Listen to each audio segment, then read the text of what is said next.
দেরি করিস নি আয়। বলে তা আমি একটু বাথরুমেতে আসি না বাথরুমে যাইতে হবে না, দোকান বন্ধ হয়ে যাবে, একটা চাই পিয়ে রাখ। সেই পিড়া করে একটু ঘুরিয়ে আসি। হয় না, তোর জন্য আর দোকান বন্ধ হয়ে গেলে কত বড় ক্ষতি হয়ে যাবে জানিস তুই? সেদিকে চল, বাথরুমে পরে যাইস কেন? আয় তোরে, আয় তোরে হাট, তোরে হাট, তোরে হাট। লাগো আসসালামু আলাইকুম। ওয়ালাইকুম আসসালাম। তাহলে তুই একটু সাথে সাথে গল্প করে আমি আসতেছি। আমি একটু জ্বালাই নাই, যা বললাম কম কুই খা। চাপ লাগিস মনে হয়। হ্যাঁ চাচা হ্যাঁ। তো হুড়ু তালা করে কোনে যাচ্ছেন? গরু আমি কিনতে যাচ্ছেন? কি করছি? গরু কিনতে যাচ্ছেন নাকি? কি অলক্ষণী কথা করছাও খোকা? অলক্ষণী। আমি খুব একটা বিপদে পড়েছি খোকা, সেই বিপদটা একটু উদ্ধার হয়ে যাচ্ছে আর কি। তার মানে হাসপাতালে যাচ্ছেন? না না না না থানা কোর্ট? না, ওই হইস কি, ওই আমার একটা ডবল ডোরের একটা ফ্রিজ আমার একটু কিনতে হবে। এতে আবার বিপদের কি আছে? আর ডবল ডোরের ফ্রিজ কিনবেন? যতদূর জানি বাড়িতে একটা ফ্রিজ আছে চাচা। হ্যাঁ, আবার ফ্রিজ কিনতে যাচ্ছেন কেন? হচ্ছে না খোকা, একটা ফ্রিজে হচ্ছে না। গতবার আমার 3 কেজি গোশ নষ্ট হয়ে গেছে ওই এক ফ্রিজে, ধরিনি। হ্যাঁ, তাই চিন্তা করলাম যে কুরবানির গোশ একটা পবিত্র জিনিস, যদি নষ্ট হয়ে যায় কিরামটা লাগে, তাই একটা ডবল ডোরের একটা ফ্রিজ দরকার। এইবার মনে হয় তাহলে বিরাট একটা গরু কুরবানি করবেন। না, কি করছো? কুরবানি কোনে দেখতে যাও? কিন্তু দুডু ফ্রিজ। আমার খুবই সমস্যার মধ্যে খোকা, আমার সে কুরবানি দেওয়ার মতন অবস্থা আমার নেই। আমার খুবই সমস্যার মধ্যে আছে। আমি চাইলাম একটা কুরবানি আমি দেবো, হ্যাঁ আমার ওই ছাগলটা খাসি। হ্যাঁ, জি। কিন্তু আমি দেখলাম ও খাসি দাম উঠেছে 32,000 টাকা। আমি চিন্তা করে দেখলাম আমার খুব ক্ষতি হয়ে যাচ্ছে, তাই ওই ছাগলটা বেশি একটা ডবল ডোরের একটা ফ্রিজ আমি কিনবো। আর যে ক টাকা বেশি থাকবে বুঝছাও, তুমি মনে করি না যে আমি উড়াই দেবো, তা না।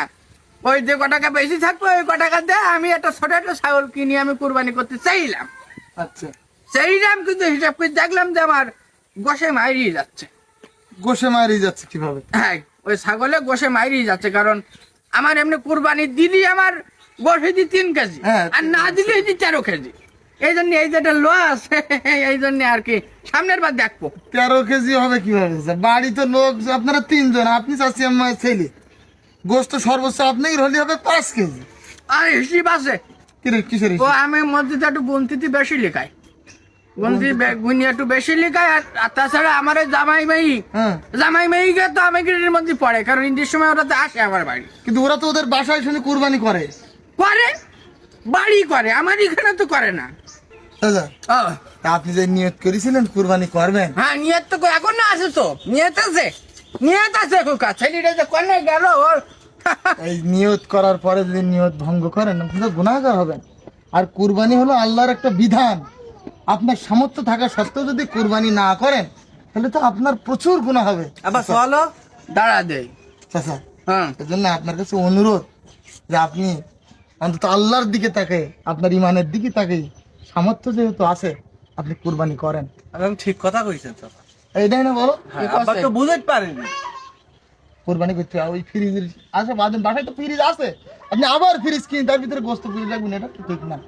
আর গোস্ত মানুষজনকেও তো তো আমি দিতে হবে। বলিলাম যে ফ্রিজ রইছে কিনি না। তাহলে তো খোকা অন্যায় হয়ে যাবে, পাপ হবে, জি, গুনাহ হবে, গুনাহগার হয়ে যাবে। সামর্থ্য আছে, জি। তাহলে চল, খোকার কথা শুনে আমার দিলটা পরিষ্কার হয়ে গেল। চলো। চল তাহলে ভালো দিকে একটা পশু কিনে নিয়ে আসি। হ্যাঁ খোকা, 3-4 হাজার টাকার মধ্যে একটা ভালো একটা গরু হবে না খোকা? 3,000 টাকায় গরু হয়? ছাগলও হবে না। আপনার সেই কৃপণতা যদি এখনো থেকে গেল। চলেন, একটা কাছে যে টাকা আছে 30-35 হাজার, একটা ভালো একটা পশু কিনবেন, চলেন। তাই চলো তো চল তাহলে আল্লাহর খুশির জন্য আমরা কুরবানি করবো, জি জি, তাই তো? শুধু বনের পশু না, হ্যাঁ, মনের পশুকেও দূরীভূত করতে হবে। সেইটাই, মনের পশু দূরীভূত করতে হবে। আইসো খোকা, আইসো, চলো আইসো। চলো।